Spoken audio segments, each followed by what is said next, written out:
Questa pozza d'acqua bollente nasconde un'energia 400 volte superiore a Hiroshima. Stanotte la sua gabbia di cemento si frantumerà. Ti porto nel 1986. Sotto i tuoi piedi, a Chernobyl, l'umanità ha cercato di imbrigliare una stella dentro un reattore. Ma la fisica non fa sconti. Un singolo istante. Uno sbaglio fatale. E l'inferno si scatena. Ti mostrerò come tutto ha inizio. Ma per capirlo, devi prima guardare le sue regole. Immagina un tavolo da biliardo immenso e invisibile. Le palle sono i neutroni, particelle minuscole, schizzano a velocità folli nello spazio tra gli atomi. Quando un neutrone colpisce un atomo di uranio 235, l'atomo subisce fissione, rilasciando calore e una media di 2,4, 2,5 neutroni, che ne colpiscono altri. 1 diventa 2, 2 diventano 4, 4 diventano 8. È una reazione a catena spietata. Lasciala correre per un solo secondo e hai innescato un'escursione di potenza che porterà a un'esplosione di vapore, ma mai a un'esplosione nucleare di tipo bellico. Ma noi non vogliamo distruggere una città, vogliamo solo darle elettricità. Quindi, per evitare l'apocalisse, serve un freno, qualcosa capace di rallentare queste schegge mortali senza fermarle del tutto. E il materiale scelto per questo compito nasconde un segreto fatale. Fermati un attimo. Guarda la punta della tua matita. È grafite. Lo stesso materiale nero e friabile usato per domare il reattore. L'uranio è il combustibile. La grafite è il moderatore che permette la reazione. E l'acqua agisce sia come refrigerante che come assorbitore di neutroni, freno. L'altro attore fondamentale è l'acqua. Scorre ad altissima temperatura, assorbe l'inferno radioattivo, diventa vapore e fa girare le turbine. L'equazione sembra in equilibrio. L'uranio è l'acceleratore, l'acqua e la grafite sono i freni. Un sistema perfetto, sulla carta. Ma ti faccio una domanda. Cosa succederebbe se, viaggiando a 300 all'ora, schiacciare il freno facesse improvvisamente accelerare il motore?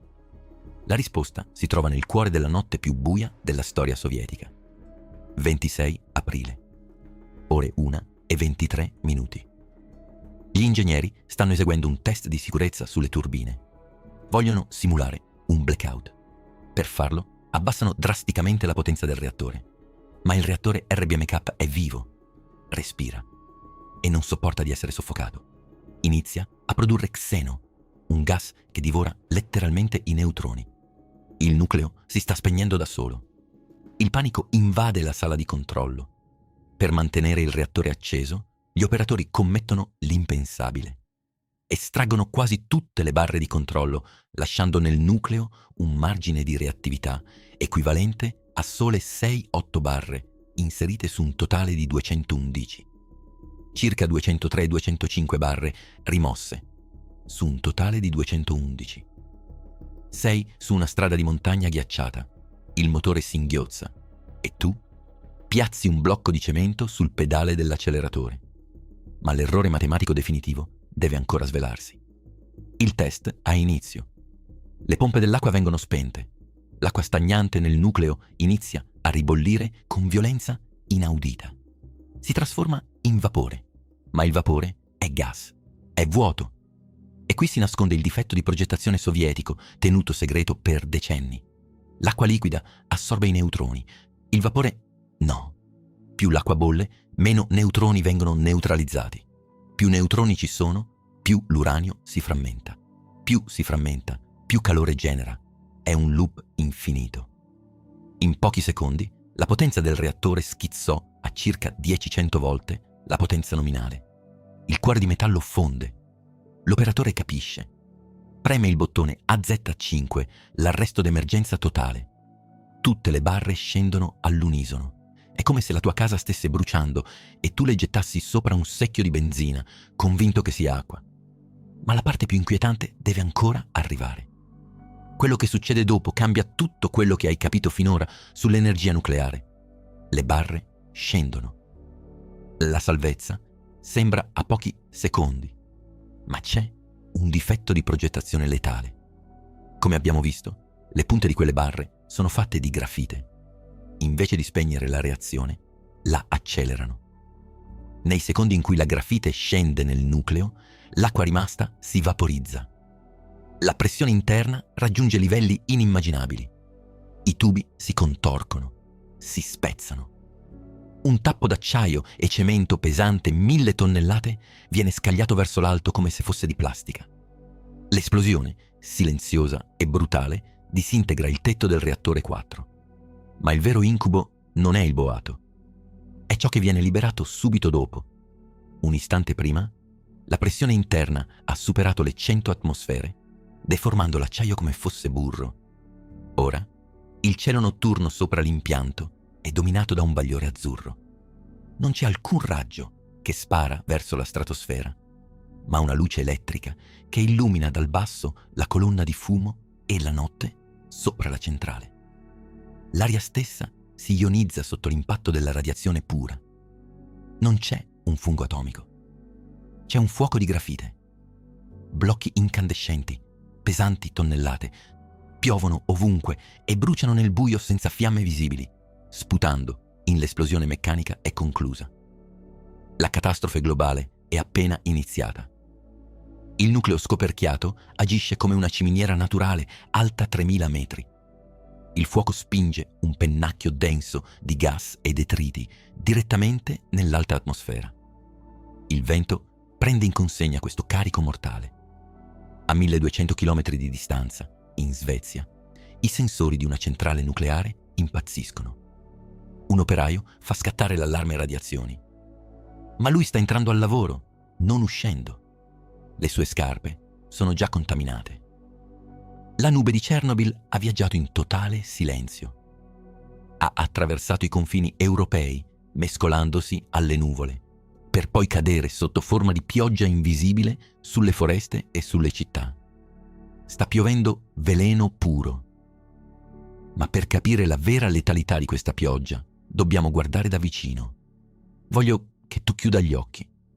Immagina un fronte di guerra microscopico all'interno di quella nube. 3 divisioni d'assalto. Le particelle alfa, grosse, lente, come palle da bowling. Un foglio di carta le blocca, ma se le inali devastano i tessuti dall'interno.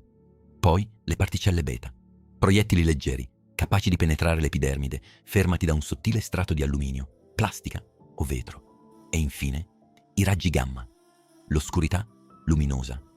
Non hanno massa. Sono onde di pura energia ad altissima frequenza. Proiettili da cecchino in grado di trapassare mezzo metro di cemento armato. E la tua carne. Vicino al nucleo vieni mitragliato da trilioni di questi frammenti ogni secondo. Ma la parte più inquietante deve ancora arrivare. Quello che succede dopo cambia tutto quello che hai capito finora. E il motivo per cui le tue cellule collassano è un difetto molecolare. Nel prossimo atto scenderemo all'interno della tua biologia per assistere alla distruzione del DNA. Rallento il tempo per mostrarti l'impatto. Immagina di essere uno di quei proiettili invisibili, un raggio gamma appena nato nel nucleo fuso. Viaggi a quasi 300.000 km al secondo. Incontri la divisa di un vigile del fuoco, la sua pelle. Non rallenti.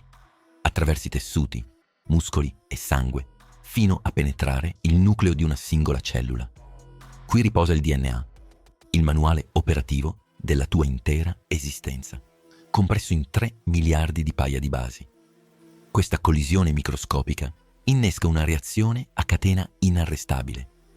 Il raggio gamma entra in questa libreria biologica e non si limita a sfogliarla.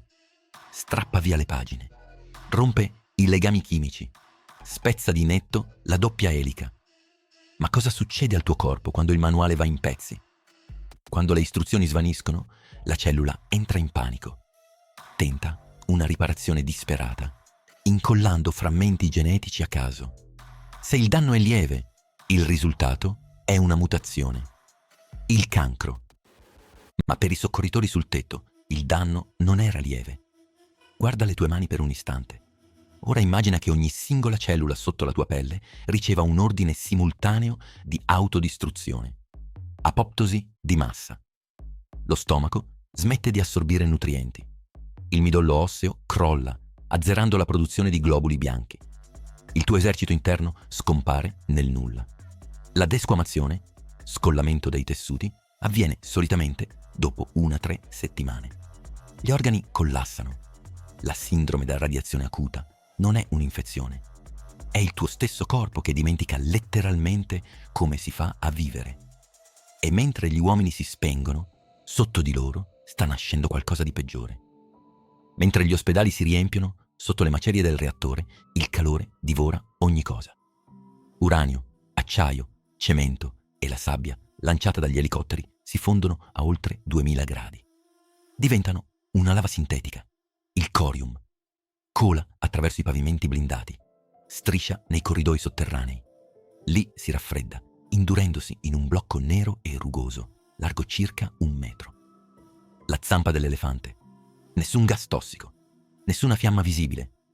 Eppure, se nel 1986 fossi entrato in quella stanza, ti sarebbero bastati 300 secondi per ricevere una dose letale.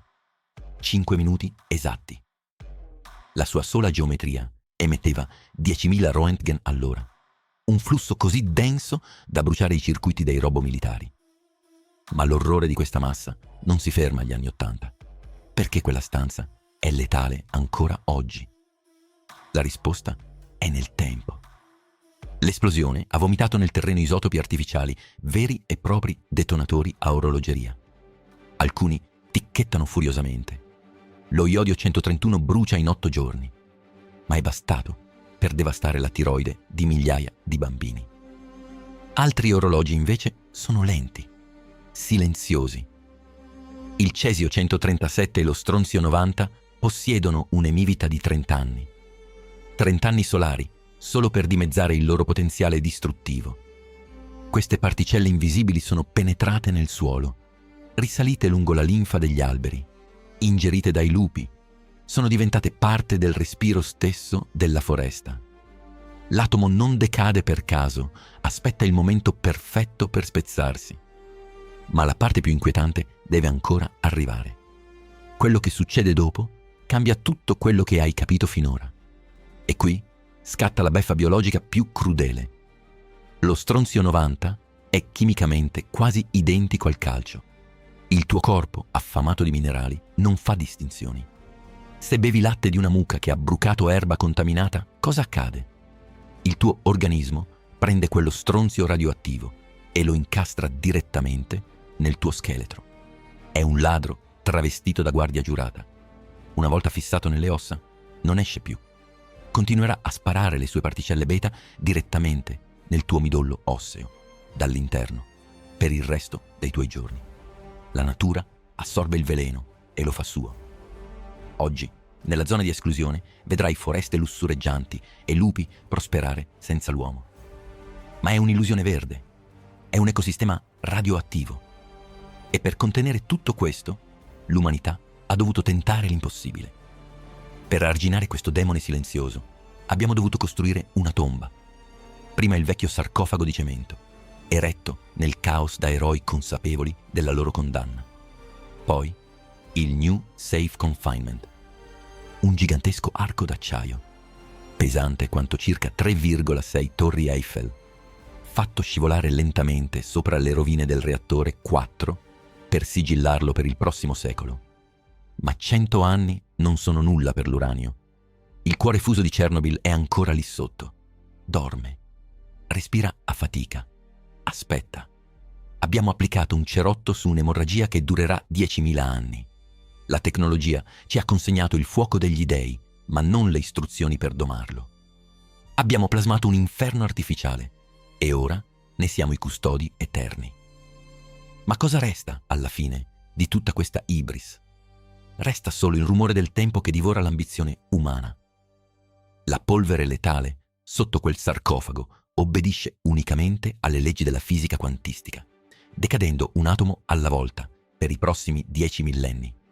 Stai fissando il monumento più duraturo che la nostra specie abbia mai eretto. Non è una piramide, non è un tempio, è un errore. Io sono Renderium e questo era il prezzo della nostra arroganza. Ma ora ti chiedo di fermarti a riflettere.